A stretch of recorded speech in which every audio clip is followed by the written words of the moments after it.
সবজিগুলো ভালো করে পানি দিয়ে ধুয়ে নিচ্ছি। আসসালামু আলাইকুম। আশা করি সবাই ভালো আছেন। আমিও আল্লাহর রহমতে ভালো আছি, সুস্থ আছি। পানি দিয়ে ধুয়ে ভালো করে ঝরিয়ে নিচ্ছি।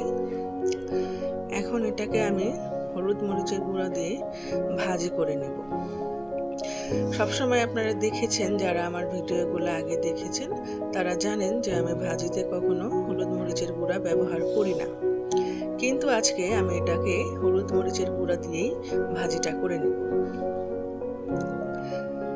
আমার বাসায় সবসময় শীতকালে এই সবজির ভাজিটা খাওয়া হয়, কখনো বা হলুদ মরিচের গুঁড়া ছাড়া, কখনো বা হলুদ মরিচের গুঁড়া দিয়ে। আমাদের এখানে গ্যাসের সমস্যা প্রচণ্ড। প্রায় প্রতিদিনই রান্নার সময় গ্যাস পাওয়া যায় না, যাও একটু পাওয়া যায় এটার তাপ খুবই কম থাকে, প্রেশার কম থাকে। তো ঝামেলার মধ্য দিয়ে আমি আবার আরেকটা সিলিন্ডার গ্যাস আনিয়ে নিয়েছি। প্রতিদিন এত কষ্ট করতে ভালো লাগে না। আজকেও গ্যাসের চাপ কম, এর জন্য ভাজিটা আমি লাইনের গ্যাসে দিয়ে নিলাম। দেখি কত দূর হয়। আরেকটা চুলায় আমার ডাল দেওয়া আছে। ডালটাকে আজকে আমি টমেটো দিয়ে রান্না করব। টমেটো, কাঁচা মরিচ আর ধনে পাতা দিয়ে আজকে ডালটা রান্না হবে। আপনারা সবসময় দেখেছেন আমি শুকনো মরিচটাই ডালে ব্যবহার করি বেশি। আজকে একটু ভিন্নভাবে ডাল রান্না করব। এটা খেতেও খুব মজা লাগে, আলাদা একটা স্মেল আসে, যেটা সবাই খুব পছন্দ করে। ডালটা ভালোভাবে হয়ে এসেছে, একটু পরে এটাকে আমি রসুন পেঁয়াজ দিয়ে বাগার দেব। গ্যাসের চাপ কম, এর জন্য রান্না করতে আজকে আমার একটু ঝামেলা। কিন্তু রসুন পেঁয়াজ ভেজে নিচ্ছি। এটা ভালোভাবে ভাজা হয়ে এলে আমি ডালটা বাগার দেব।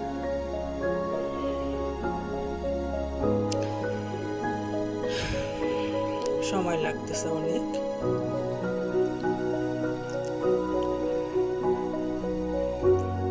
হয়ে গেল আমার ডাল বাগার দেওয়া।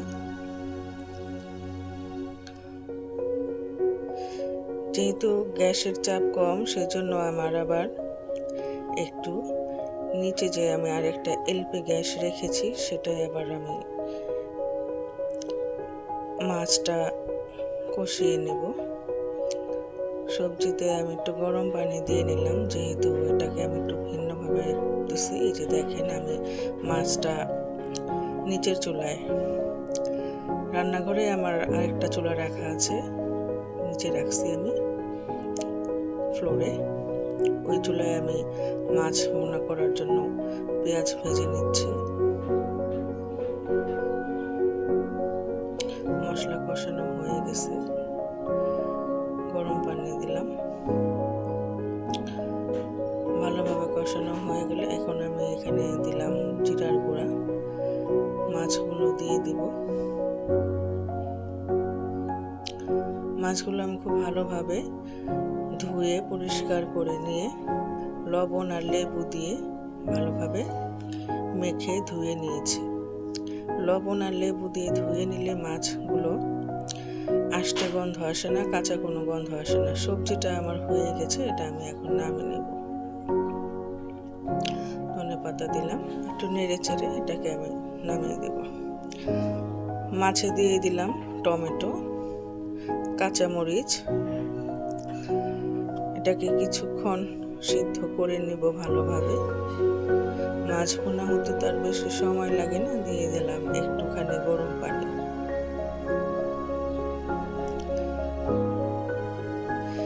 এই গ্যাস না থাকার কারণে ওপর নিচ করতে করতেই আমার দফা শেষ।